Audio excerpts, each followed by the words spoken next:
কি হাড়ি দেখে খেজুরের গুড় অথবা তালের গুড়ের কথা মনে পড়ে যাচ্ছে? গ্রাম গায়ে তো সবাই আপনারা খেজুরের গুড় অথবা রস, তালের গুড় অথবা রস খেয়েছেন। আমরা তো খুলনা বাগেরহাটের মানুষ। দূর দূরান্ত থেকে অনেকেই আমাদেরকে ফোন করে যে আমাদের সুন্দরবনের খাঁটি মধুটা দরকার, যত টাকাই হোক, কিন্তু খাঁটি এবং অরিজিনালটাই দরকার।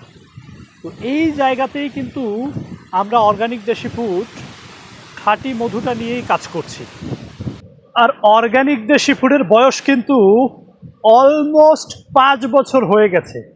এ অবধি এখন পর্যন্ত আমরা সুন্দরবনের মধু বলেন বা অন্য কোনো মধু আনতে পারিনি। তবে এইবার আমি রিস্ক নিয়েছি যে অবশ্যই আমার ভালোবাসার মানুষদের, আমার প্রিয় ক্লায়েন্টদেরকে যাতে 100% অথেন্টিক এবং পিওর মধুটা দিতে পারি। আলহামদুলিল্লাহ, এবার আমরা সুন্দরবনে গিয়েছিলাম এবং আমার নিজের তত্ত্বাবধানে কয়েকটি নৌকা পাঠিয়েছিলাম। সেখান থেকে অনেকটি মধু আমরা পেয়েছি। তারই একটা স্যাম্পল এটা আপনারা দেখতে পাচ্ছেন। এই যে গাছটা দেখা যাচ্ছে, এটা কিন্তু সুন্দরবনের মধুর একটি বৈশিষ্ট্য যে এটা খাঁটি। খাঁটি মধুতে অবশ্যই ফেনা হবে এবং গাছ পড়ে যাবে এবং গ্যাস হবে, অনেক সময় বোতল ফেটেও যেতে পারে। প্রচুর পরিমাণে বাতাস এখানে, আপনারা হয়তো বুঝতে পারতেছেন। তারপরেও আপনাদেরকে এটা দেখানোর লোভ আমি সামলাতে পারিনি, এই কারণে এখানে বসেই আপনাদেরকে দেখাচ্ছি। সো আপনারা অর্গানিক দেশি ফুড থেকে বাংলাদেশের যে কোনো জায়গা থেকেই এই মধুটি অর্ডার করতে পারেন।